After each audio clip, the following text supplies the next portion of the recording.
Is it on? Okay. Golly, this is the most contrasting lighting we've had yet. We can barely see anyone, but that's fine. We'll leave it there for now. Welcome on this unexpectedly slightly rainy evening. My name's Herb Kim, and this is the fourth of the Turing Northern Data Debates.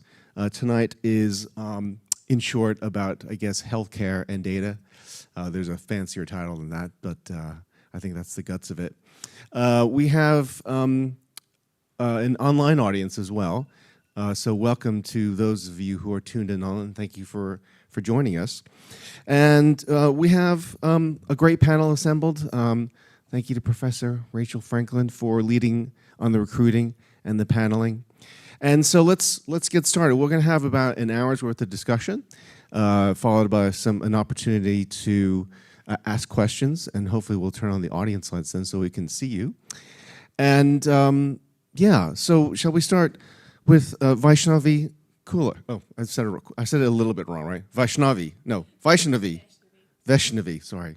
No, it's close enough. Oh, in fact, that's what you told me It's not to say. absolutely fine. I was called Vaseline for 2 years and I survived, so it's fine. Hi everyone, I'm Vesh. So I am the CEO of Monitor Analytics. We're a healthcare consultancy, which basically means we specialize, when I say healthcare, actually, we're also science and engineering, but we're focused on healthcare, so I thought I'd emphasize that one. So we work with a number of different clients on their data problems. We work with them to kind of build platforms which allow them to deliver insights. So that can be using a number of different tools, including, that key buzzword, machine learning. So yeah, we work in that area. So prior to that, I worked in Accenture, which is a large consultancy firm working in the AI department.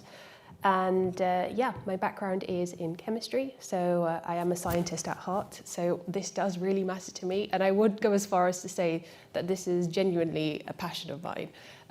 So yeah, take what you want from that. Like, maybe you think I'm strange, but this is something that really does mean a lot to me, so I'm really glad to be here. Great. Thank you for joining us. Next to her is Dr. Janice Wong, based at a postdoc research associate at the Turing Institute, and comes to us via St. Andrews and other places. Yes. Exactly. And well, actually, where are you from? I'm from Hong Kong, Okay.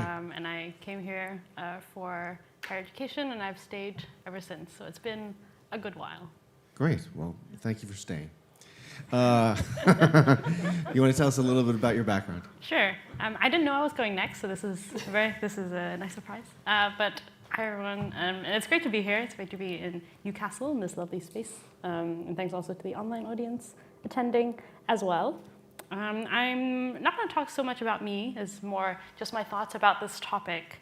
And I was told that it was okay to be provocative, so I'm going to wear sort of my data protection, governance, and ethics hat, and say that I think that, of course, when it comes to data and AI and technology, it's really improved a lot of people's accessibility and also their health outcomes.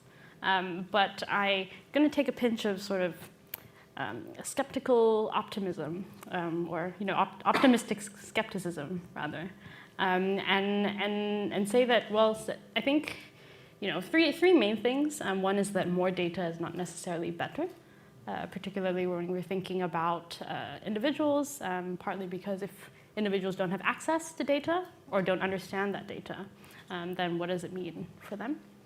And also that, of course, from, with the privacy perspective, it's sometimes really tricky to think about what happens when things go wrong. When data is sort of placed in the wrong hands, what happens and what recourse there is. And lastly, just a little bit about bias. Of course, there are institutional challenges when it comes to tackling biases. And so some of the work that we're doing at the Turing involves conducting part of the independent review that was commissioned from previous governments now, by this health secretary at the time, Javid, in light of what's been going on with the pandemic, for example, how oximeters aren't able to be used as effectively for people who have darker skin tones and so forth. And so we were looking at the biases that are inherent as part of health and healthcare in that space. And so there are questions about, who is the standard patient when it comes to personalized healthcare and outcomes?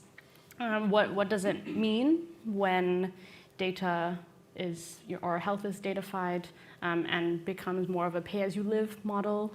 What are the tensions when it comes to sort of the individual burden of proof versus more collective solutions, such as the NHS or public services, when it comes to deriving health outcomes and healthcare solutions, and also questions about access and so forth that are not exclusive to health. And the final point is just to touch on how some things are really difficult to quantify when it comes to health, and so it's really important in that context where health is very emotional and personal, to remember that people aren't just data points, and they're not even just patients, but they are people that have other priorities and socioeconomic considerations and challenges when it comes to taking care of their health and what they are able to do and not. So that is what I will end there.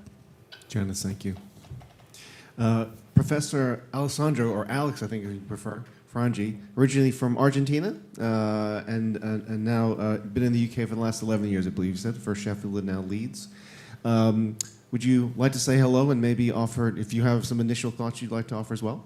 Super, yes, thanks a lot, and thanks as well for the attention of everybody, both virtually and physically. So I'm professor at the University of Leeds, and I have a joint appointment between engineering and medicine, and I'm also serving in a couple of leadership roles in the university, one in the Leeds Institute of Data Analytics as Director of Research, and also as the Scientific Director of the Center for Health Tech Innovation in Leeds, which is jointly between the university and the trust.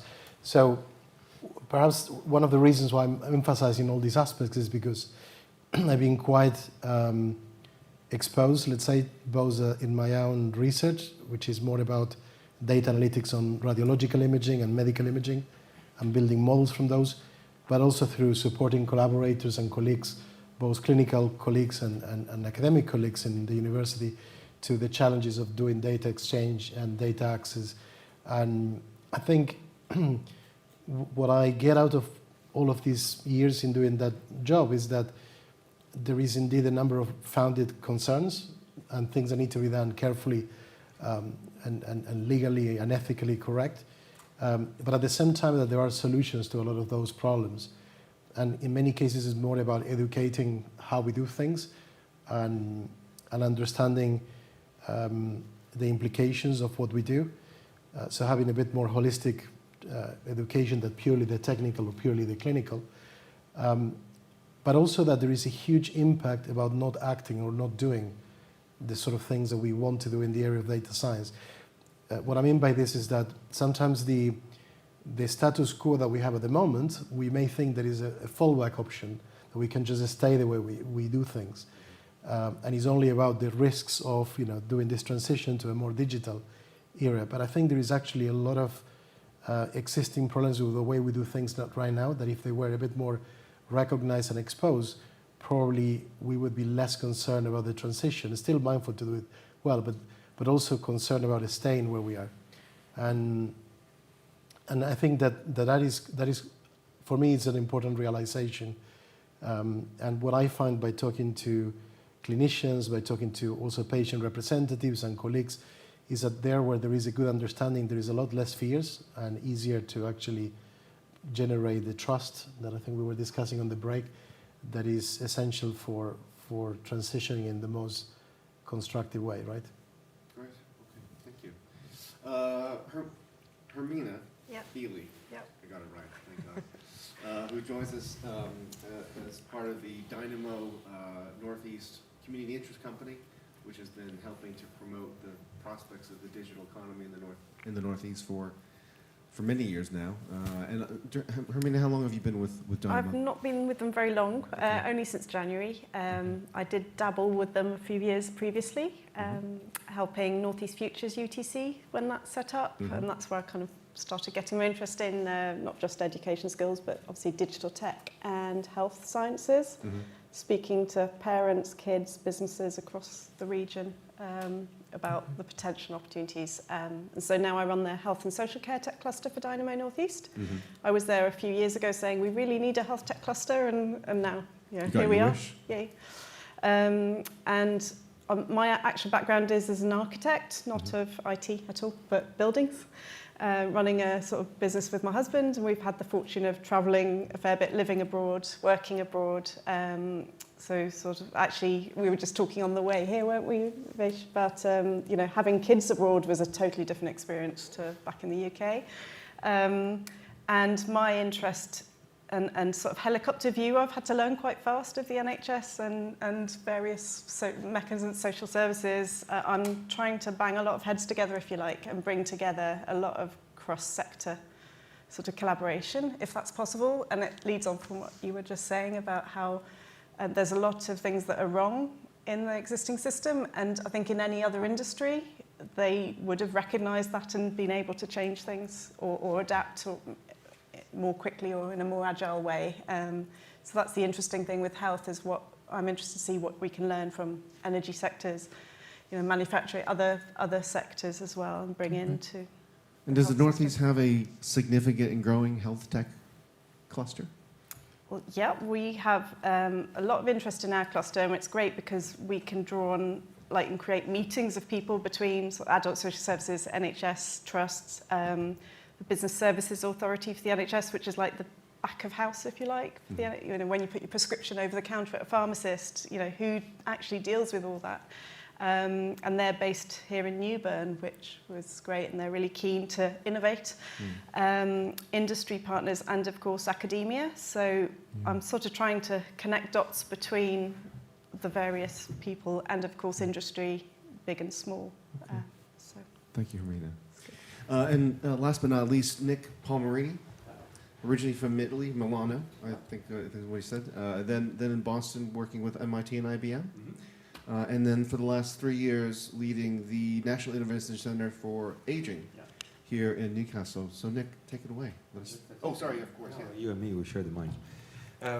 Thanks fantastic to have you here. Thanks for coming. I work literally here, 2 floors above here, so it's basically my daily business to be here with you. I worked with IBM for basically the last 20 years, more or less. Moved from Italy to Boston in 2014, when IBM Research was looking for the experience that I did previously in Italy and in France, which was my other job. I was the AI for healthy aging leader in IBM Research, and then this practice flew inside the MIT IBM Watson and iLab, which was a joint venture between IBM and the MIT, basically for developing advanced AI technologies. And there I kept my head on the healthy aging. Also, I just was the leader for the AI ethic initiative within the lab. And I joined here in Newcastle 3 years ago I had the chance to, and I'm so lucky to have this chance to be director of the National Innovation Center for Aging, which has obviously a lot to deal with the process that we're discussing this evening for many reasons. Let me mention 2 reasons. The first one is what it's happening to us, and it's happening to all of us, the process of aging. So we can see aging related to health or not, which will be my standpoint tonight. So what is health? That's my first question to all of us. And what are the things that define health? And the second point is that literally we just have to start understanding how, let me say, heavy application of data could be meaningful for our process of aging.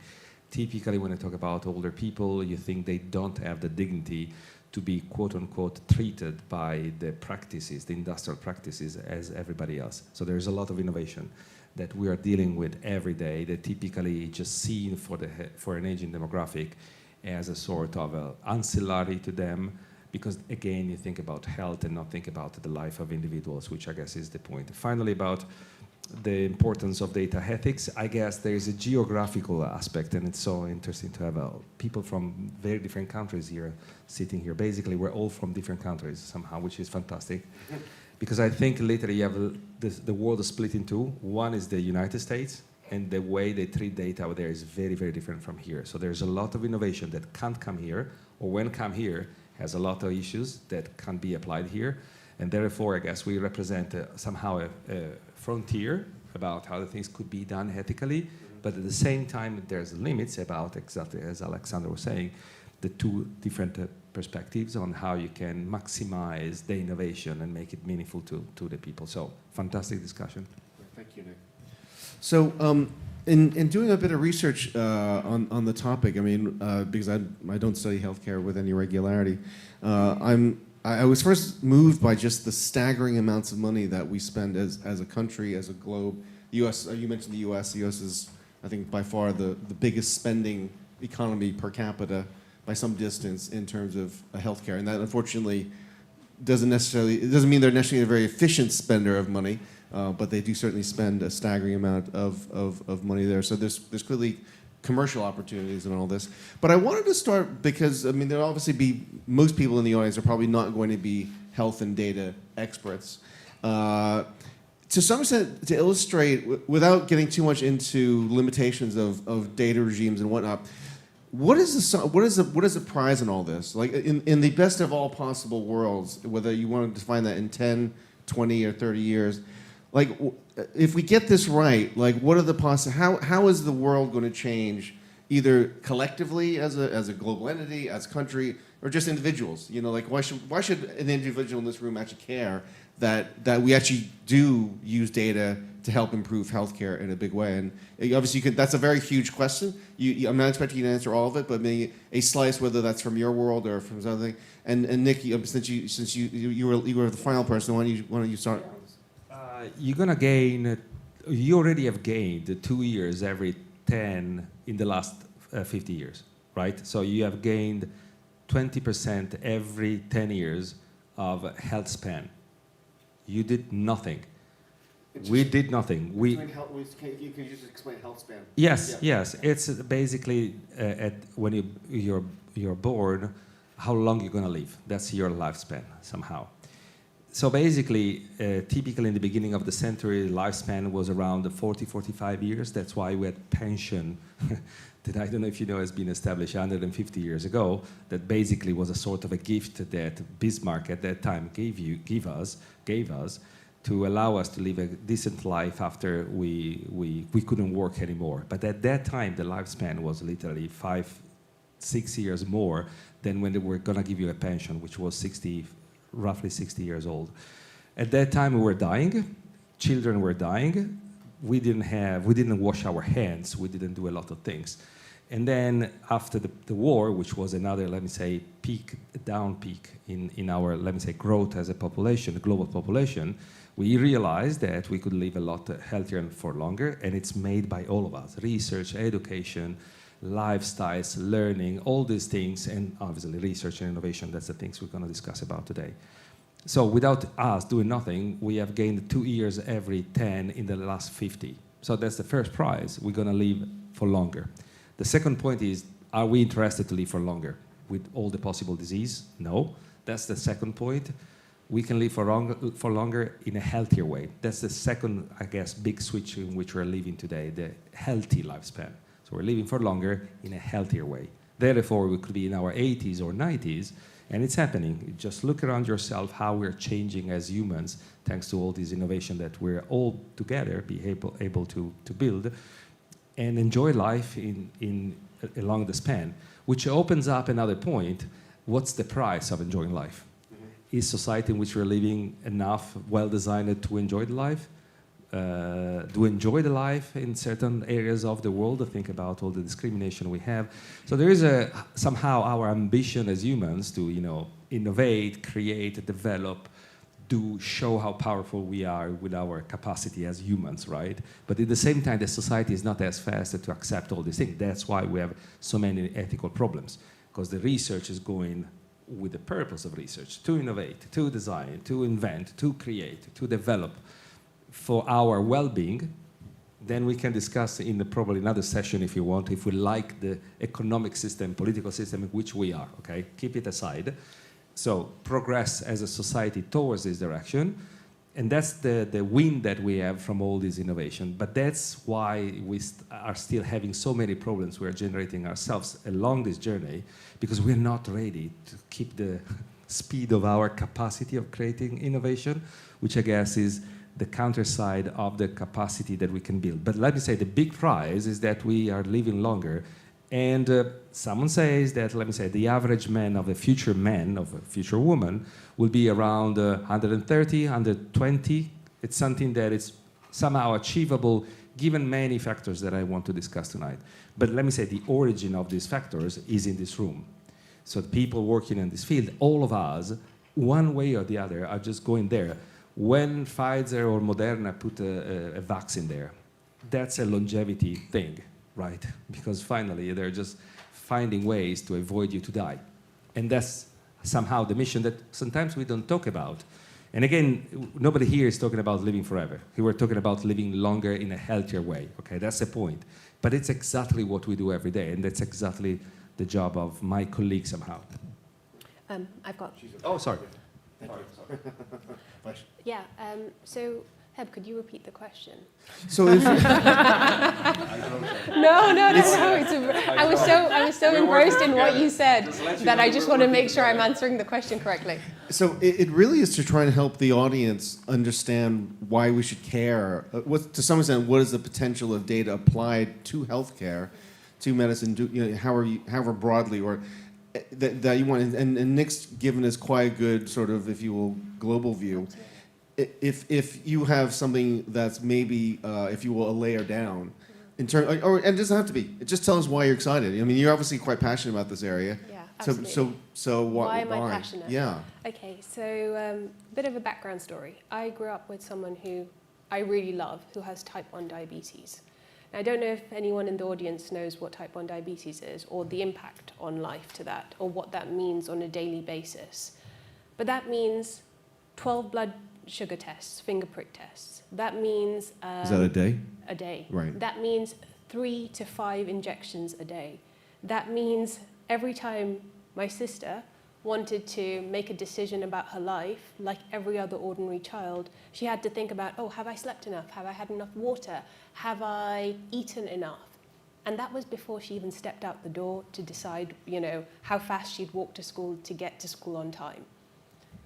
That is a lot of thinking, and that is a lot of energy and a lot of expenditure on thought, which actually we don't, as a non-type 1 diabetic, I don't have to think about. Life is quite difficult when you live with a chronic condition, and in my vision of the future, I would like to see where we can use the data that we have to actually try and eradicate some of these conditions, whereby something like type 1 diabetes, or just if we stick to type 1 because it is very close to my heart, we don't know why it happens, but we know it's an autoimmune response. If we got to a place where we could collect data of the whole population and start to go, okay, this person has lived for this many years, and at this point in time, they have developed type 1 diabetes.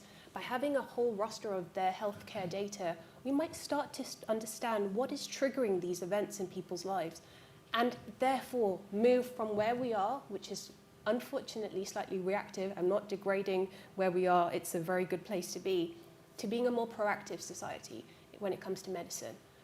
And the reason why this is something which I feel so passionate about is right now we're standing at 8 billion, just under 8 billion as a global population. By 2050, the world population will expand to circa 10 billion. So that's almost a 25% increase in 23 years. If we extrapolate that growth rate to the UK, right now the UK population is 67 million. I'm an engineer, by the way, so I love numbers. Sorry if I bore anyone. That means by 2050, there will be about 86 million people here, 25% growth.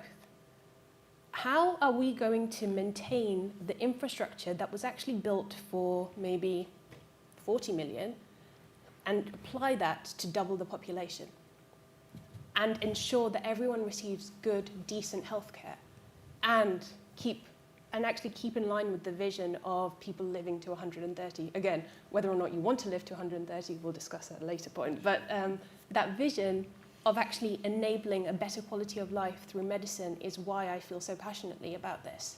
So you should be excited, in my opinion. Okay, well, just a little bit before I let you go, how is data going to help scale? So scale, I mean, so ultimately you're talking about scaling the currently already badly overstretched NHS to something that can handle roughly 2x Yeah. the burden, plus an aging population, which of course Nick will know well about, where people are, I mean, they're living longer, fortunately, but I believe the gap between health span and age lifespan is still expanding. Right. What Right. she's not saying is that most of the population will be over 65. So that's a 30 to 40% Oh, wow. of the population we never met before. That's thinking humanity earlier. Just a little glimpse as to how data is going to help us get there. So Yeah. we create so much data. I mean, I'm a bit of a health and fitness addict and fanatic. So I check out all the latest technologies. I had a CGM on, which was, a new age startup that was running that. I don't know if anyone's heard of Zoe. But essentially, there needs to be a change, in my opinion, Herb. We can't continue at what we're doing and then be able to think that we can facilitate that. So when you asked me about how is data going to do that, Yeah. I think data will facilitate it, but it's actually, data will be a layer on top, but it's actually technology that may facilitate it. Yeah. And right now we're in a place where we have, And I'm happy to bring in technology and innovation to yeah. discussion. You don't have to restrict your comments purely to data. so like we have 42 ICSs within the UK and What's an ICS, within sorry? England, integrated care system.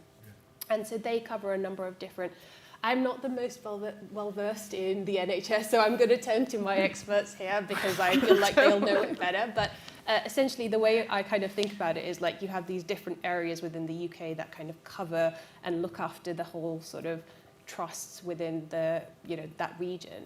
And if you just look at it from an England perspective, within those areas, they can't share data right now. Or they are limited to share data, or there are problems from me as a patient to potentially go in to another area. So if I'm in the UK and I'm in Leeds, and I then go to London, my data can't be shared very easily, should I say. It will eventually, but it will be quite difficult for it to go immediately. So if you're talking about it from how are we going to enable this, it goes, well, let's just look at the current infrastructure and see how can we make it better. Okay. That's my idea. Yeah. No, I mean, it's obviously, it covers so much, right? Yeah, so so- just the plumbing of what you're talking about to make it, I mean, that's, obviously there's been billions already spent in trying to make NHS Yeah. data more portable, which And that's just one country. Yeah. Yeah, no, Nice. absolutely. Yeah, no, absolutely. So, no, absolutely. So, Janice, I mean, you started with, despite your sort of Cassandra-like opening, do you have some hope for innovation and data helping us with regard to healthcare and medicine and whatnot? Yeah, I mean, absolutely. I mean, if I didn't, I don't think the Alan Turing Institute would exist. But I think ultimately, and I think the question is really interesting because I think if you ask everyone in the audience, in person and online, everyone will have a slightly different answer to the question and what data means for them, particularly when it comes to health. But for me personally, I think it comes down to agency. And both panelists on my right had mentioned quality of life, living a fulfilling life, and to some extent, having more data hopefully allows people to have more agency, not only over their health, because in an ideal world, I think that we shouldn't really be thinking about our health at all to imply that we're all in good health or want to better our health in some way. But obviously, I think people's perspective about health and its importance has changed with the pandemic, and people have seen how much more important that it is. And I think for most people, having more information, having more data, and having more ways to understand that data about health provides people with agency, a sense of control, an ability to change, whether that's making big changes or making very small minor changes to improve their quality and their value of life, not only in health, but because of the things that they're enabled or are able to do because they have better health than they did previously. Yeah, and what's interesting, I mean, I do think as well that in this age of pandemics, that it would, it would justify wanting to know a lot more about individuals and what's happening to their health as an early warning detection system should unusual things start happening on the fringes of whatever. But although I suppose at the same token, that then also justifies the intrusion into accessing your personal data and things like that. So I don't know how you balance the two between the I guess the desire to want to have, a deeper, more precise monitoring of public health, whilst also thereby not allowing that to be used as a way for governments to, or whoever, to be able to get more information. I mean, Alex, do you want to have a go here on this one? So I'm trying to think the answer to your question from different angles. One, based on what Nick was saying about being able to develop further. I think there is an argument that we can only improve that quality of life by optimizing the current system of healthcare we have or changing it substantially. And the reason for that, this is something someone made me aware relatively recently, is that ultimately healthcare spend in every country is capped to a certain percentage of the GDP. Mm-hmm. So there is a political restriction for that to grow bigger. So you can't just spend more, even if you have the technology to spend on, or the argument of people dying. There is a limit because you have many other things to deal with in a country and to distribute the money. So if we accept that spend in healthcare is capped, that means that the only way to do a better job with that capped amount of money, even if it's the GDP, the wealth growth of the countries, still there will be a proportion of that will be dedicated, is by being more efficient, more rational, and more scientific in the way we spend the money. And all of those things can only happen if you underpin that on facts, of which data is the starting point, right? Yeah. So the second point I wanted to make is that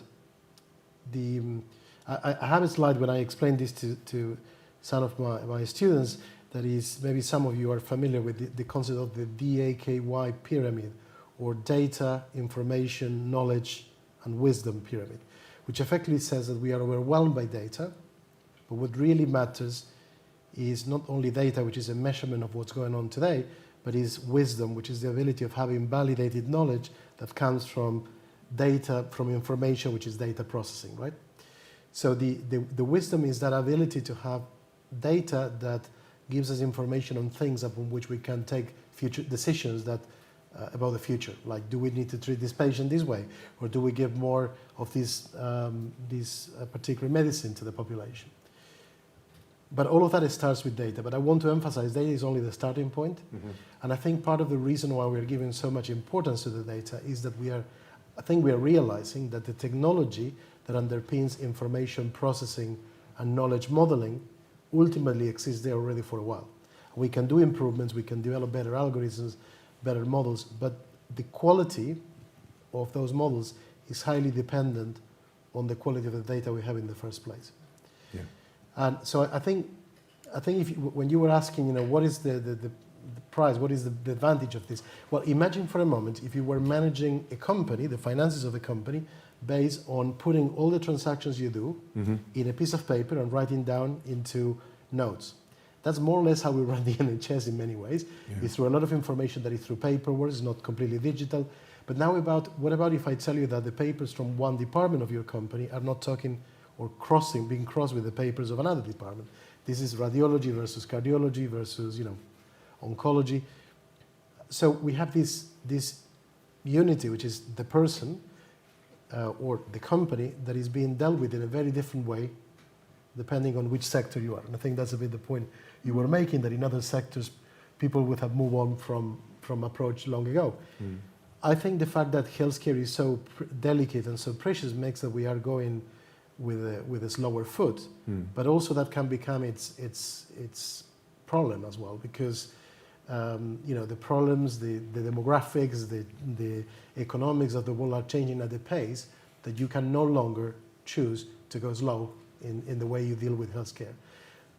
So digital data in particular, I think underpins all of those transformations of having a more efficient system, knowing where you need to act, Yeah. like in a company, where are your losses, where are your best markets. So what are the problems that we have in the healthcare system, but also then be able to put sort of address those issues more promptly than we can do today. Okay. Well, let me just follow me on that.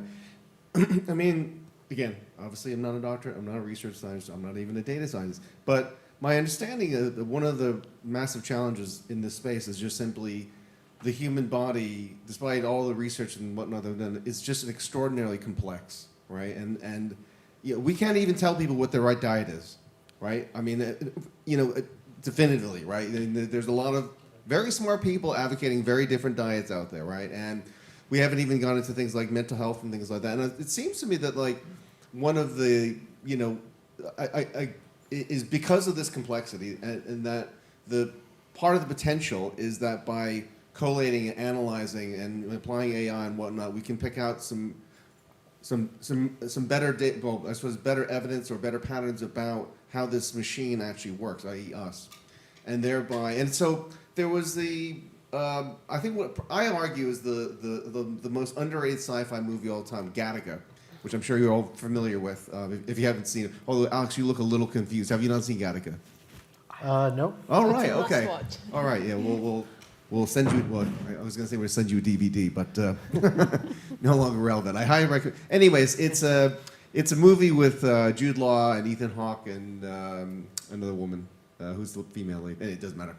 And where effectively this is a future where they take a blood test and they obviously read your DNA and your genetic code and thereby forecast with high accuracy your future potential, right?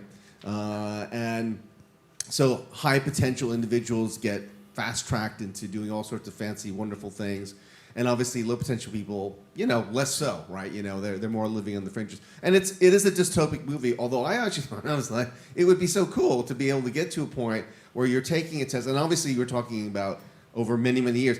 But ultimately, if I were able to go out today and take a test and say, you're likely to live to X age, it's almost kind of a fantasy, right? I mean, that is actually, if you actually knew you likely had, and over time, that it might be 50% chance you're going to make it to 70, right? Or whatever. And that actually seems like a really positive thing. And of course, and attached to that is likelihood for various diseases and things like that. So is that actually pure science fiction, or is that something that is an engineering problem and that we will get there at some point? I think, well, the example you give, it's exciting and it's scary at the same time. Of course. But I'm sure Janet will talk a bit about that at some Scary. point. But let me put it this, it's not science fiction. Let me talk about a paper that we published a few months ago. So we have, which is kind of in the direction you're talking about, but there are ways now that through retinal scans, you can do predictions of myocardial infarction, diabetes, vascular dementia, some osteoporosis. So you could imagine a future where you have those, glasses, smart glasses that have essentially a camera of your retina, and you could have a traffic light system for a number of the primary diseases, right? I hope that in the process, we also are going to be developing ways to deal with all of those, because otherwise, knowing that your life will span for so many years, and that's it, also can lead to a lot of other, problems in terms of the quality of your life during the remaining years. Sometimes you might want not to know, right? But I think there is a way to do that. And the other thing that perhaps we won't have so much time to talk about this today, but there is an area that I'm working on that is called in silico trials, which is the use of computational methods and data and virtual populations to actually test in a thorough manner new implants, new devices, potentially. I don't do that myself, but drugs, okay? So where you can actually customize with the same level of accuracy that you can stratify the risk of a patient, you could also adapt the treatment for that particular individual, which essentially is, okay, we know your risk, but now we can do something about it. All of those things are fundamentally underpinned by the quality and the amount of data we have. And I think that's why, to me, that is so important. Yeah. Well, I mean, I was just thinking while we were talking about, how anesthesiology is still kind of this black art. It's not entirely black art, I've realized, but there is still obviously there's basically a rate of mistakes in giving anesthesia. So I would hope that as data improves, we can put those anesthesiologists out of business in the future. No offense to any anesthesiologists out there. Hermina, I know obviously your perspective here will be very different, but obviously to some extent you created your role, and so what in terms of as being part of Dynamo, yeah. And so I just wanted to actually, from a regional, development perspective, like why were you excited to try and get this going? I suppose, originally coming up to the northeast as well, I felt it was just such a gritty place to be, and I came up here for the architecture because I thought, my other option was going down to Bath, and I thought, yeah, there's got too many architects, but actually there's a lot going on here, and in terms of health, opening my eyes to the health inequalities. So you spoke about obviously every 10 years we're gaining 2 years, but I think there are certain areas of the northeast where life expectancy has actually gone down, and it's at the same time we have this amazing health service and outstanding hospitals and outstanding trusts. So it's just how do you marry that up? Especially the other big, ticket item at the minute is net zero and carbon and, saving the environment. We're talking about introducing all sorts of monitoring systems into people's homes and how we're going to save energy and educate and the literacy around all of that. And so there are lots of people having lots of very tricky sort of discussions and not really knowing where to start because it is actually quite overwhelming. And they're just the numbers, the volume of people, the size of the challenge is that big that it's hard for us all to kind of get our heads around a bit. And so that's obviously where that efficiency of the data comes in. And I was just thinking when you were speaking, car manufacturing supply, that they would have introduced technical innovation to streamline and make things more efficient and run like a factory line in certain aspects, but at the same time with health, you need it to be bespoke, and we expect a sort of bespoke service because it's so person-centred and patient-centred. That's the whole NHS is built around the person, and we're all different. So how do you sort of build that big machine that can still have that bespoke interaction with each and every person and give them that time back for everyone? And that's the thing as well, isn't it? How we stop the technology taking away from that face-to-face, so that actually all those face-to-face times you do have are used to the maximum effect or impact. So, it's the size of the challenge, I think, that's the exciting thing. And if data is obviously a way to bring that all together, for example, talking with transport or energy as well in terms of how do we heat our homes. There are studies looking at cold homes compared to asthma rates and, sort of that kind of thing. So you can tie it all together, and it's where do you see that, the links, and where do you start, where are the worst red flags coming up. Okay. So. Thank you. Yeah. I wanted to take, if we'd had this debate 15 years ago or 20 years ago, I would have been very much sort of like, what's the big deal, right? Like, but we've obviously now been through, 15 years of Facebook Meta and lots of other concerns about, at the beginning we were all very, well, not all, certainly I and many others were very optimistic that we're entering this like wonderful new age of internet services and things like that, and things haven't all worked out entirely well, right? And I think that's an obvious thing that we know about today. So in terms of, obviously looking at the startup scene, there's obviously a number of some increasingly successful and large. I think you mentioned Zoe, right? Yeah. And there's other things like Noom and like sort of was it dieting, and there's all these other healthcare, mental health startups now and things like that. And I just wonder, are people worried that that effectively what we've seen already happen is just going to happen again, but with healthcare now, about people's personal data in this space sort of being sucked in and then eventually sold without their control, leading to God knows what. And actually, to some extent, I did a bit. I wasn't able to find any. There obviously have been instances of data breaches, right? Some big ones, right? But I have yet to find any. At least I didn't see anything where I thought this data breach then resulted in this horrible thing happening. And A, please tell me if I've missed something, but B, what is the worry about, what is the dystopic fantasy, not my fantasy, but it's a scenario where it all goes, Mark Zuckerberg gets all of our personal records. What is going to happen when that happens, sort of thing? It's not Nick, too you far wanna- away. So I think it's not only data breaches. First is how the data are used. I work with Jay Bulamini at the MIT Media Lab, and she is quite famous when she pulled out the research that basically machine learning system to analyze faces at that time were not able to recognize the face of a black woman, meaning that the system was thinking it was a monkey because the data were dirty. It's classically garbage in, garbage out. And the system, the machine, were not trained properly because they were not taught to recognize the system. It happens everywhere.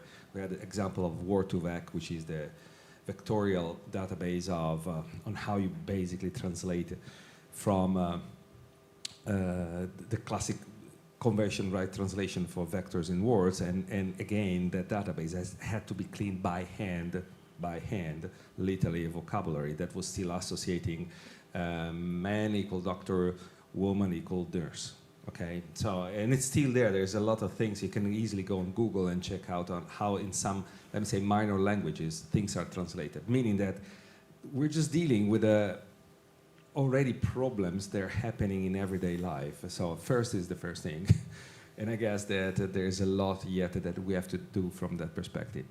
Then, yes, you have the breaches, and it will happen again. So I think only a fool could think that we can solve all the issues, because we don't have control on all the system.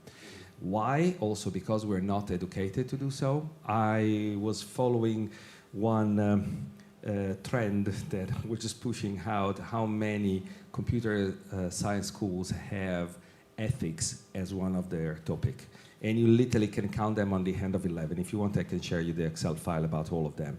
Meaning that it's quite crazy, in my opinion, that today you're not obliged to have an ethic, just to understand the basics of ethics.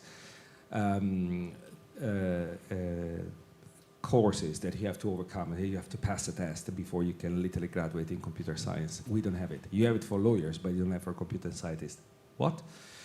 And you don't have the basics of ethics, okay? And then, yes, we talk about reversibility of algorithms, ethics of AI, whatever, but it's based on a discussion made on elite classes somewhere. When we talk about explainability of AI, it's just like the explainability when you sign a contract for the EULA or whatever type of services that you have out there.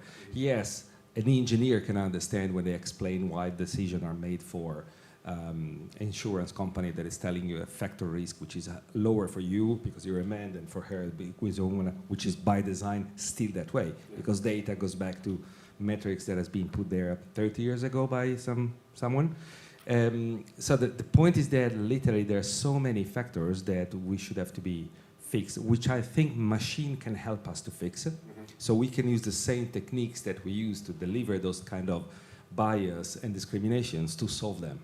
But we need a class of scientists that is aware about how to do it. I think that's probably one of the most interesting area of growth in which we can use the same technology to go adverse to those type of discrimination. And I guess it's where I guess we can play the game. However, I think we can't think that it won't happen. It will happen again. And probably it will happen in health, since Amazon, for example, which is going heavily on the health side, they have amount of data. They have no idea that we have gave them. Nobody of us knows. We hope they will play thoughtfully, but I guess that the thing is just pretty big out there. Finally, just again, going back to what Alejandro was saying before, it's pretty hard to find the right spot on top of which you can make the progress which are needed. And machines start helping us to do that. We have computational capability we didn't have literally 10 years ago. We can now start thinking to see the big picture. And sorry, the big picture is all the things we're discussing plus the influence of the climate change.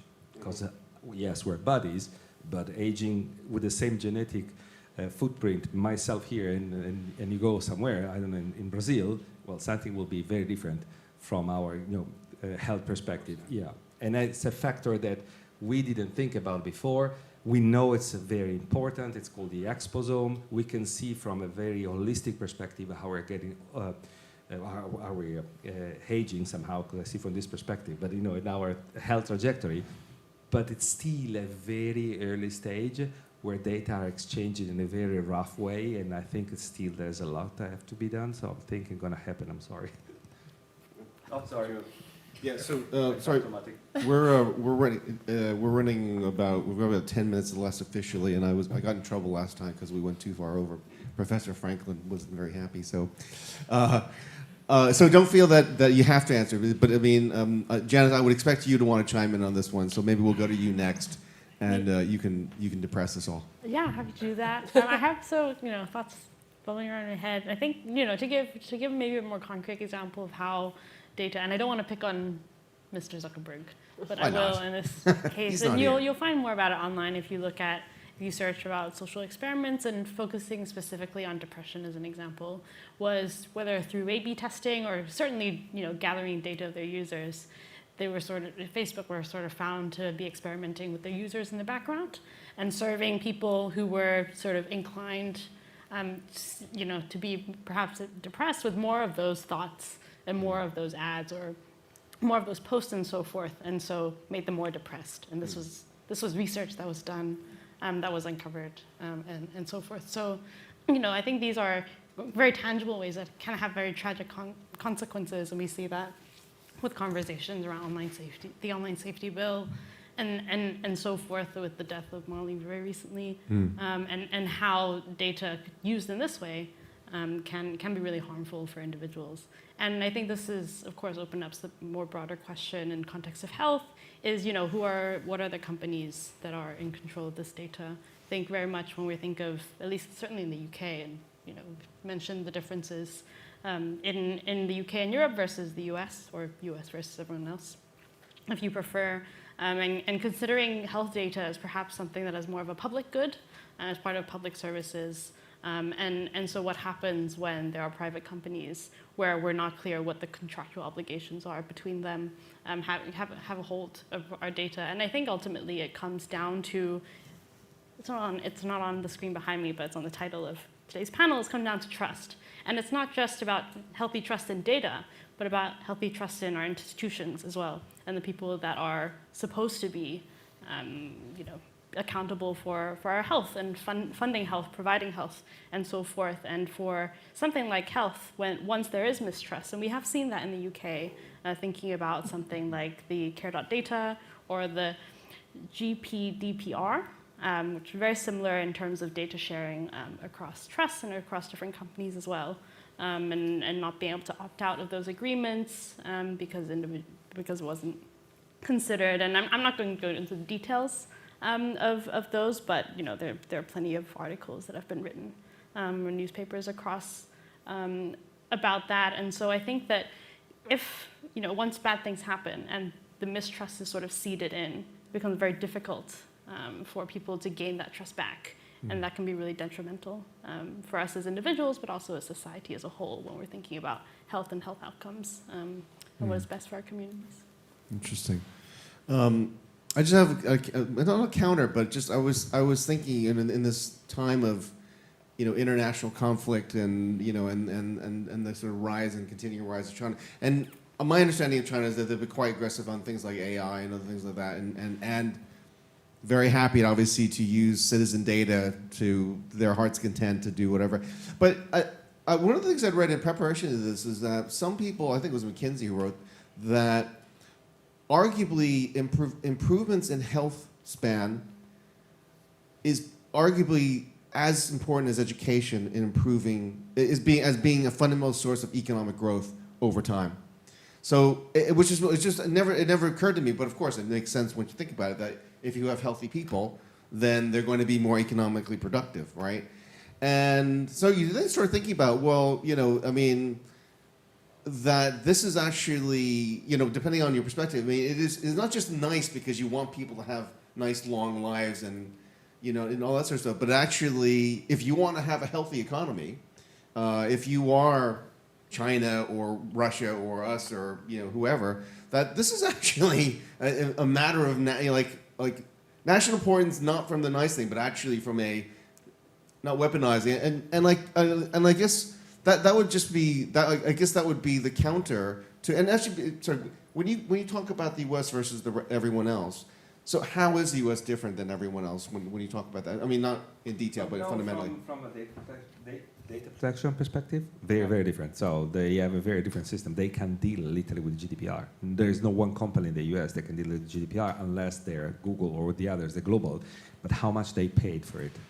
Still few money, but again, to operate outside of the United States, there's I think 80% of the company can't. The health company, the American health company. Yeah. Okay. Interesting.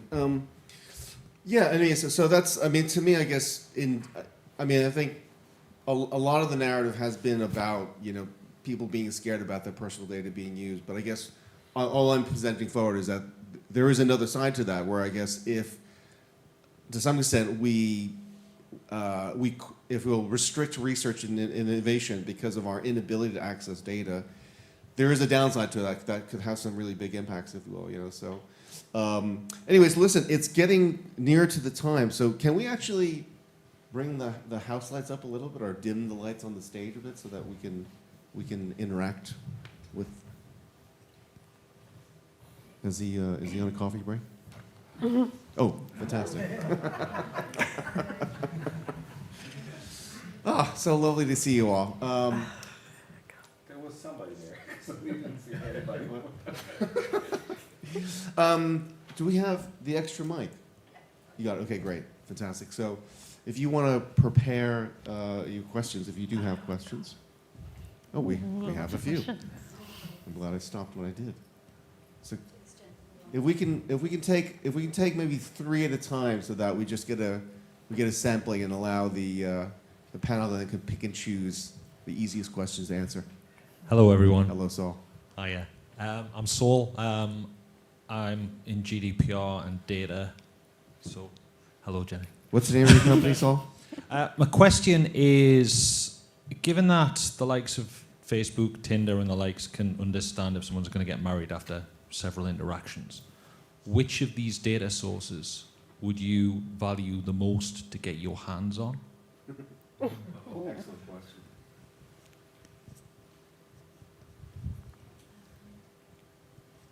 Hi, folks. I'm Vincent. I'm a health psychologist, and I just thought this was quite an interesting week to have this debate, because I presume you're aware of the Our Future Health initiative that's just been launched this week, where the UK government, in association with charities and business, is seeking to gather data on 5 million people in the UK, collect basic lifestyle questionnaires, genetic data, and it's been called the biggest kind of predictive health initiative that's happened so far, probably worldwide. And I was just curious as to your thoughts upon what, the implications of that, what might stop people buying into it. Thank you. Hi, and I'm Pam from the Centre for Digital Citizens at Northumbria University. And my question is really that you've talked about the big healthcare providers, NHS obviously in the UK, and you've talked about the kind of Facebook Meta threat of the data giants, but you haven't really said much about the kind of citizen science initiative, so things like Patients Like Me that's collecting data, and I just wondered about some comment about that. Okay. So we had, if you were Facebook, best data sets to get your hands on if you wanted to rule the world. Comments on it was a Future Health initiative, and then some discussion with regard taking it down to the citizen science level. Is that right? Yeah. Panel, anyone want to start on any of these? Should we go with Behavior for me. Yes, it's starting, but we already have the biobank here, so it's something that it's going on top of something already existing. So I think it's also in conflict, in my opinion. There's a very interesting study. Have a look at in Canada. It's called the ELSA. It's a longitudinal study, exactly the same thing. Over 50,000 Canadians started 5 years ago. I think it's interesting how they're dealing with data. Slightly different than how they would do in the UK, but it's a promising, in my opinion, option if we treat the data correctly. Yes, citizens. So if we don't involve the people in sharing the data in a trustable, open way, and there are ways if we could do it, I think we're missing an opportunity, in my opinion. But So I've got one. Sorry. By the end of the... there is something evolutionary. Maybe in a week I will be able to do this. So my answer is to... Sorry, I didn't... Pam, so just to make sure I've understood the question correctly, you're collecting data about yourself or the area that you're working in? So I was thinking patients like me is somewhere where people voluntarily give their health data. They understand what they're doing because they may be part of a group of people who are all trying to solve a particular problem. Maybe like type 1 diabetes. Yeah. So it just seems like that's a kind of an intermediary that I feel more comfortable with, as opposed to Meta collecting your healthcare data without your explicit permission and without giving back the data or giving any insights to you. Absolutely. I mean, like, I come from the line of thought that everyone should own their own healthcare data. It's a very controversial thing, but I feel that we are, if you're, for example, why should I hand over my personal data to anyone else? And so the idea of, okay, we have all this data, we want to work with it, etc. Yes, people should be able to opt in to provide it, etc. But handing it over to a company, see, the issue is that finances really do matter when it comes to this, and scale matters.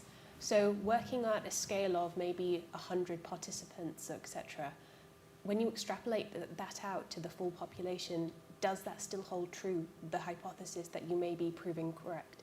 And with health, as mentioned so many times on the panel, it's quite, it has to be quite bespoke to each individual. When you're building an AI algorithm, even someone like Google has fallen into the slightly like, it's got a very biased algorithm itself. So we've got to be slightly careful when we're saying, okay, we're going to get participant data and someone buying in, because actually you need a lot more than just 100 people, and also just as an arbitrary number, and also you need a substantial amount of backing. And that's the reason why the likes of Amazon, Facebook, Google can enter this territory in a very gung-ho manner, because they have that. So it's kind of like you're in between two sides. You have people who want to give data, but then you have people who will force the data. And so I don't know if that really answers the question. It's just like, it's a perspective where it goes, actually, if we unify on how we hold data and the policies around it, maybe we can stop that and enable better digital outcomes for health. But I may have gone off tack, sorry. Does anyone else want to?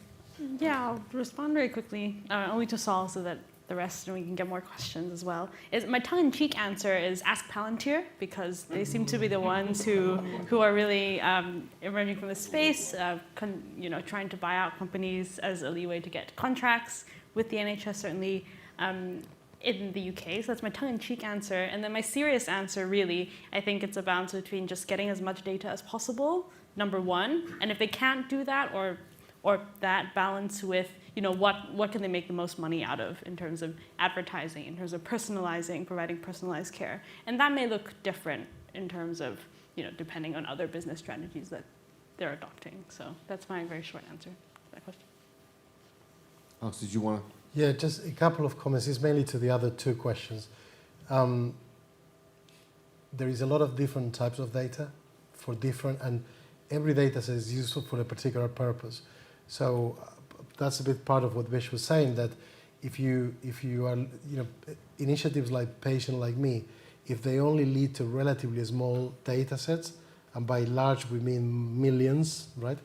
So personally I think, and also if it's very fragmented, it's only an aspect of the data that they have effectively control to give away and access to, requests from their GPs, that sort of data becomes actually much more noise than data in reality. What I would like, however, to have citizen-driven initiatives is in prioritizing the use cases or the applications where they would like to see the bigger companies or the research community to develop solutions for them.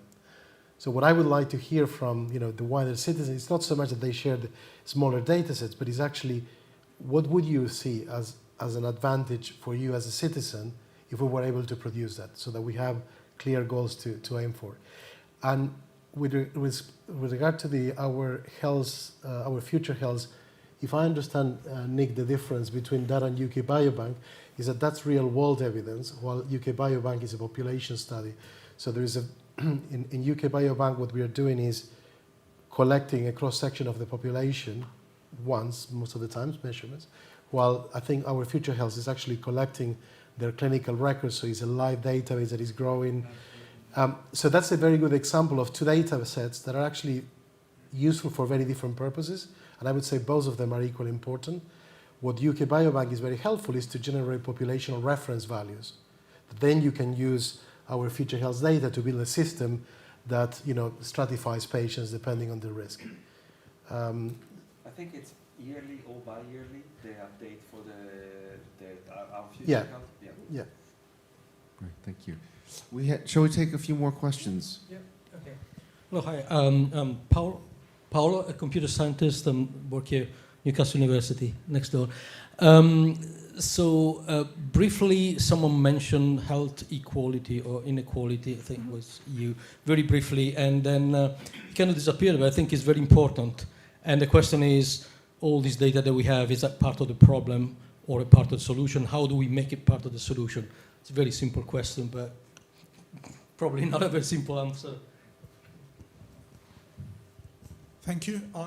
I'm Giacomo. I'm working also at Newcastle University. I'm a computer scientist. So actually my question is more related to how current AI technology might help in ethics, as we were discussing today.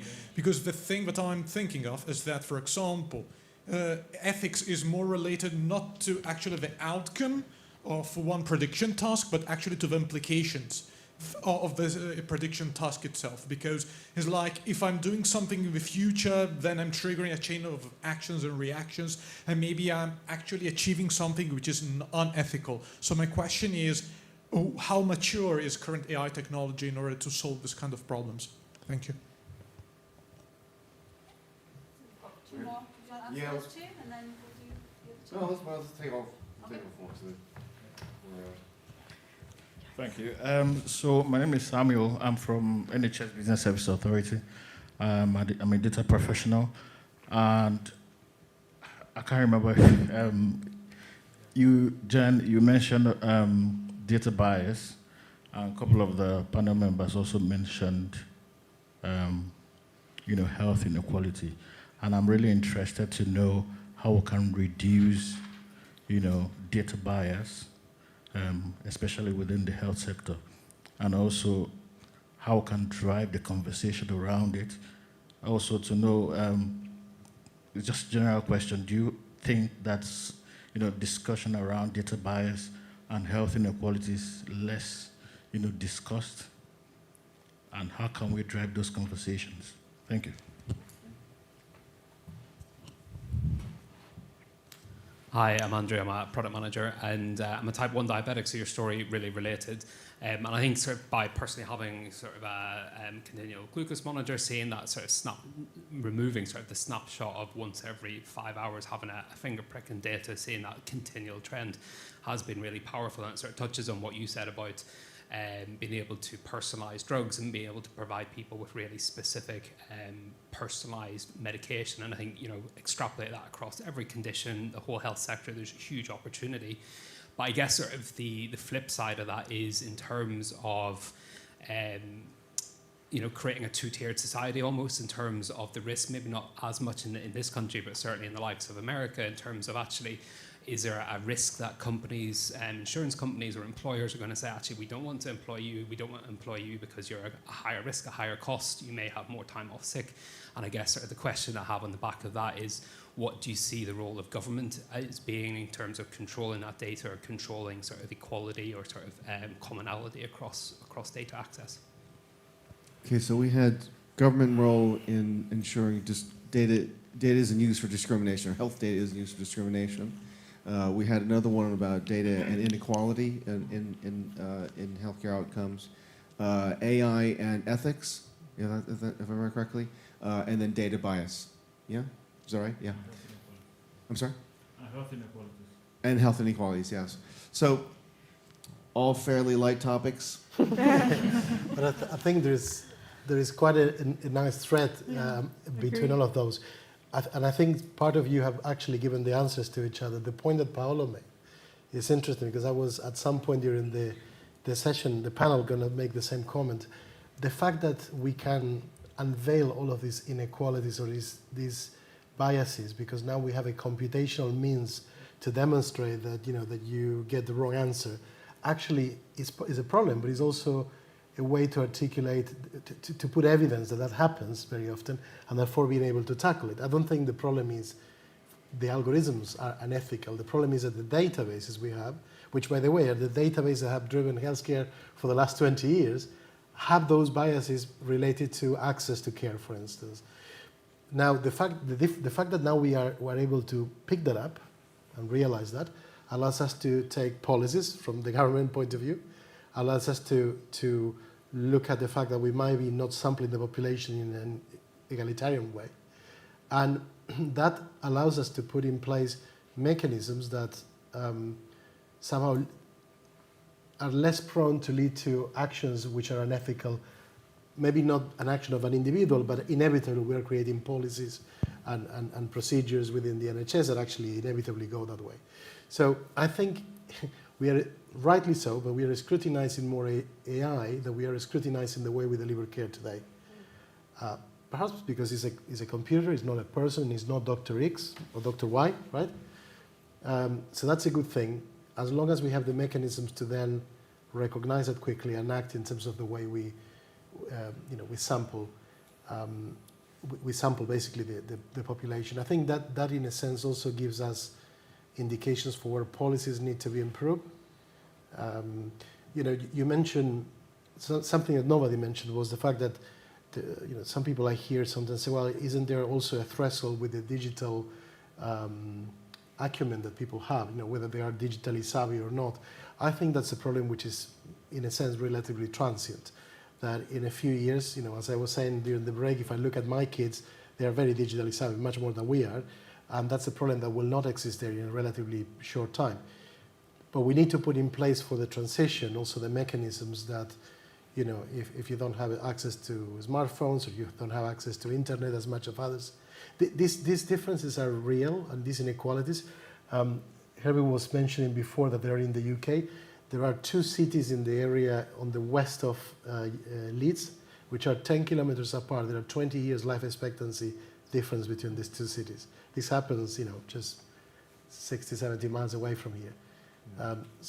But now we have mechanisms, data to actually evidence that and then realize that's a problem and do things about it that perhaps before was less possible. You talked, just to follow up on that, you talked before about garbage and garbage. I think you mentioned that a couple of times, and you may have mentioned that as well. Nick as well. And I was just thinking about, if you look at the state of data with regard to company data and corporate data, right? And even if you're a small company, there's a lot of legislation and just practice to ensure the numbers you report are actually accurate. And if you are reporting inaccurate numbers purposely, you could go to jail, be disbarred. Does health data need a kind of a re-engineering of how it's collected and reported? Like a total from the root up to make sure that we have no more garbage? Yes, but that garbage is not always incorrectly reported data. Garbage can be the fact that data is not digital in the first place. Mm-hmm. That there are mistakes in the way you enter, dates of birth, the fact that there is data from, let's say, how much you smoke might be reported in different hospitals in different ways. So there is an issue about harmonization as well. So all of those small things, which, in itself, none of those is, illegal or wrong in the sense of someone acting on ill will, effectively leads a very noisy set on where doing inference and doing predictions becomes a nightmare. Or, for instance, different departments of the same hospital are not digitally connected. So you have, or even between our GP and our expert, specialist clinicians. Just to give an example, one of the cardiologists I work with says, we do medical image analysis, cardiac image analysis with him, and says, what I would love is a system that when I get a new patient through the door, I could, depending on what I'm suspecting this patient has, I could pull from the GP records all the instances of cardiovascular disease or, high blood pressure, all the various. That sounds fairly, simple. I mean, when I hear that, I say, well, oh, you don't have that, right? So it's even utilizing information that is collected but is not connected. Sure. So all of those elements. Yeah. There is nothing of that technologically is impossible. It's just that it's a massive reinvestment that needs to be done. The closest way I have to think about this is like being in the ages of the horses, and we have the technology to develop Formula One cars, but we don't have tarmac roads. And doing an investment of tarmac in the whole country is a massive investment, right? Well, we need to wire digitally, in many ways, each of the hospitals and connect them, and that is a massive infrastructural investment, which I think is the cost to a large extent that is needed. Any other responses before we just? I think there might have been one or two left. Yeah, I'll go for it with your health inequalities query and just that idea of the population and scale as well, and how much data you can collect. So obviously you've got Newcastle, very diverse populations across the city, and a GP practice, zoom in, you've got sort of pockets of different demographics and backgrounds, ethnical backgrounds, perhaps different things showing up. We've got more cases of this versus that, diabetes or whatever, and then it's just that potential for scaling up and seeing actually where are their patterns forming. That's interesting that you can do with the data if you can actually get that overview. And I think the government health sort of data that's collected in specific areas or charities that collect data on specific illnesses, they'll try and get that overview. But if you could actually pull it all together, and see where the overlaps are, that's where it gets interesting. I've got a good friend who's works with the in the Bangladeshi community over in the West End, and saying, why is it we've got so many diabetes cases in taxi drivers? And actually, is it because they've shut down all the public toilets everywhere? And they want, the silly things like that actually mean that it affects people's health, and it affects a certain segment of the society. And if you could actually be using that data to tackle some of these problems. But I think we're in a society as well where a lot of it's common sense, right? All this living healthily, we all know what it takes to live better and healthily, better quality lives. And it's almost like we have to evidence it and have the data to evidence it, to get funding, to deliver services, to do things that were commonplace and part of our lives 100 years ago, perhaps. It's just that nowadays we've forgotten how to live well. We actually have to have the data to prove that actually, yes, this data shows that I need to go out and enjoy the countryside more and go for walks and do this and get some sunshine for my vitamin D. But, I need the data to prove it. And then, which is, that's the cynic in me kind of thinking, a lot of this is really common sense. It's just, we need the data to prove it. We need Big Brother to tell us to go outside in the sun and have the data to prove it. I think there is also about that compliance and adherence to those things that is from a government perspective, but from a patient perspective, we want to know that we are making progress towards that goal. So having the ability to document that and to document the progression in terms of improvement is as important as for government to have the evidence as well. To know where the funding's going and is it actually creating the right impact? Has it actually improved something? So you need to measure the start. Yeah. Rachel, is it Miller time, or do we have a couple more minutes? 4 more minutes. Okay, great. Sorry. Then we can hear from the rest of the panelists that thing. Sorry? Yeah, don't worry. Well, I'm not going to. I'll take over. I thought there were a couple more questions before that we shut down. I think they were in the corner. There's one there. Yeah.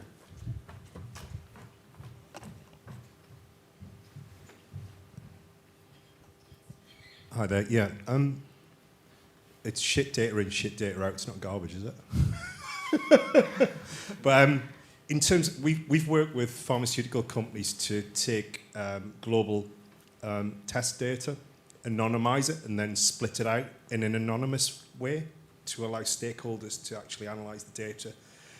Then it can go back and get deciphered and go back to the patients. It's rarely you hear anything in the UK that talks about anonymity, even though that gets rid of the GDPR issues. Second to that, who are the disruptive funders for this work? Because at the minute, there's only pharmaceutical companies that chuck money at this field, and that technically is a bit of a conflict of interest, so to speak, because if you make people healthier, there is less, you know where I'm coming at with that, the big funds for the early adopters and the early pharmaceuticals. So isn't a lot of the data that is generated a little bit kind of polarized towards the medication?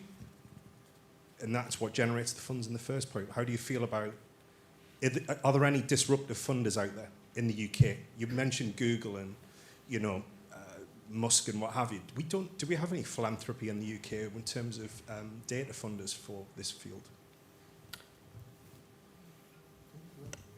Take one more. Hello, so I'm from the NHS, and one thing that's really kind of a big concern, I think, from my perspective, is we've talked a lot about how industry use data and how it's utilised, how people research around it. But you know, is there an obligation to not only make the data use transparent, but also perhaps the techniques and the modelling behind it transparent as well? And therefore, it's around open source. Should we have an obligation using public data to be providing open source and transparent systems? So open data and sources of funding were two things that I heard there. Vaisham, do you want to actually start, because you've started up a company 3 years ago? Yeah. And I'm not to say you're an expert in venture capital for funding I alternative wish. things, but you may know something about some of that, or the other topic as well. So with regards to the first question, which was about where are the pockets of funding for this, there aren't many, and so therefore it's very difficult. I'm still trying to find them myself, if I'm being completely transparent. So I really struggle finding that source of funding. So I have to find it either through VC backing or by generating it in the company and assigning it, going that, okay, let's try and make sure that, you know, we get some return on this. But that ROI is very difficult to actually generate, because a lot of these issues can't be solved in a 10-month project. These take time, they take dedication, they take a huge amount of effort to change the current digital landscape. And, you know, one thing that we've kind of said, and it's kind of part of the second question, which is actually to create something which is going to be robust enough to stand the test of time, we will need to leverage open source communities. And for example, the whole idea of, dare I say the word blockchain, within sort of the medtech community, there is going to have to be sort of an understanding of how this happens. There's going to have to be some sort of innovation in this field, because essentially without that, we're kind of restricted to a database where all the data is stored. One person can put it in, one person can put it out. And that's going to be really restrictive given the way life's changing. So in terms of the first question, I would say, please help me find it as well, because I would love to know, because I care too much about this to not use what I know and to leverage. And part of this conversation is also like to understand, is there other opportunities? Maybe I'm not aware of it. So let's have a chat afterwards. And with regards to the second question, I'd say we absolutely need to be transparent about this. If we want to build something which is actually going to be robust, we need to be transparent about what we're doing and why we're doing it, so that people don't just, there's this whole technology lingo which is called a black box modeling in AI and machine learning. That doesn't fill me with a lot of hope. Like, my medical data is being used and then there's a black box model. No, right? Let's simplify things, because the general population doesn't want to know that there's something under the hood which is not everyone understands. It just kind of works. With medicine, that is not the approach we can take. So we do need to leverage open source communities. We need a community whereby people are ready to invest time in and iterate and work collaboratively to build these. That's the only way we're going to challenge Google, Facebook, and other things, right? You're not going to, working in silos is never a good idea, in my opinion. Plus, one person's not going to have all the best ideas. I certainly don't. I have to speak to so many people. So I think, yes, open source communities are the way forward. Yeah. Janice, an agreement there about the potential of open source to resolve some of your Yeah. fears? Yeah, I mean, I have a more, I guess, pick and mix response. I do want to briefly touch on some of the questions from the previous round, but I think it relates to role of government, biases, inequalities, funding, NHS, and I think, well, as a core starting point, we've seen that over, certainly NHS England over the past at least 5, if not more years, we've seen a decline by percentage after inflation of budget when it comes to the NHS. And I think part of it is funding not only the health service but also the infrastructure and modernizing that infrastructure for the modern day as one of the ways to as you say, not clean up the data sources but make sure that we are getting a realistic sample of the population that we have to better address some of the biases, or an attempt to, as a starting point, at the bare minimum, really. To make sure that we are getting a representative sample of our population and of health, and and then there comes, who is the standard patient? How do we accommodate and consider, different regions, differences, access to toilets and things, and finding the causes for these sorts of things, as Hermina was saying, but ultimately it's we're very really underfunded, and there's no political will, let's say, to do much more than we are doing now, and I think that's really the crux of it. And Vesh and I previously were talking about sort of open banking and things, but again, this comes down to infrastructure, thinking about, are there ways in which we can use more open technologies, more accessible technologies? But if there aren't any standards in place, even within trusts across different departments, then we're really we're hitting a wall. But the money isn't there. The public money isn't there. Yet. Hopefully, well, we'll see. But it needs to be. Yes, we're gonna have to sex up your brief, so to speak. Any final thoughts before we bring this to a close? Sure. I think we're putting the money in the wrong place. Because the problem is not keep on curing people, it's just avoiding people to become sick. And I think it could be a very long story, but all the innovation, amazing data, intelligence we have, we keep on putting there in curing the people, and then you generate inequalities, and then you generate a system which is not sustainable, honestly. I think we should have to admit it sooner or later. Can we reverse the paradigm and use exactly the same intelligence to avoid people to become sick? And then you can invest in education, which is at the base of where we can then generate less inequalities, and then we'll have less people to care about. And then it's very hard to do prevention, obviously, when you have generated such a backlog of people that you have to care about and cure. And it's probably impossible to invert the curve, but I think it's where probably you should have to start sooner or later. Look at it. That's why I think ideas just like our future health or whatever potentially is a way of understanding better how we can make prevention.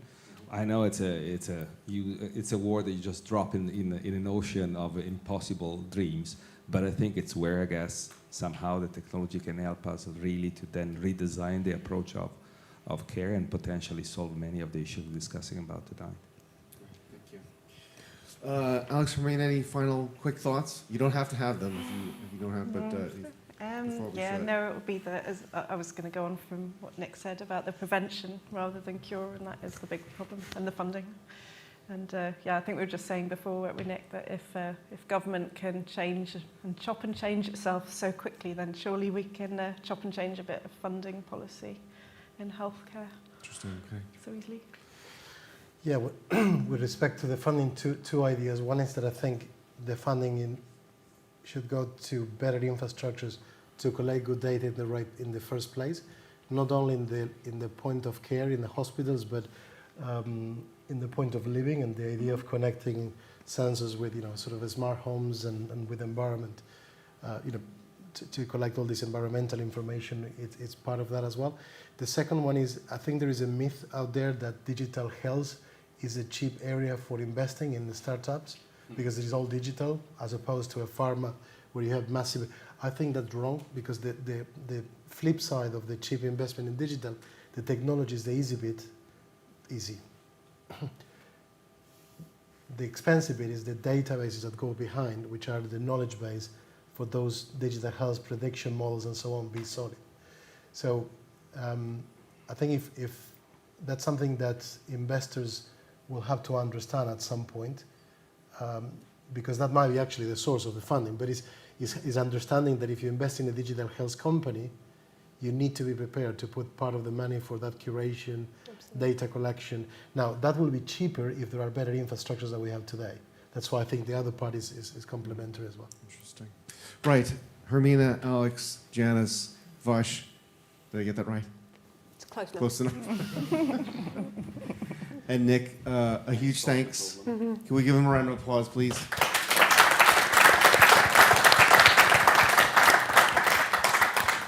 And the fifth and final data debate will be taking place in the 30th of November, where we'll be talking about sports and data. So hopefully, please join us for that as well. And I think there are still refreshments outside. Hopefully, we'll be able to see you there.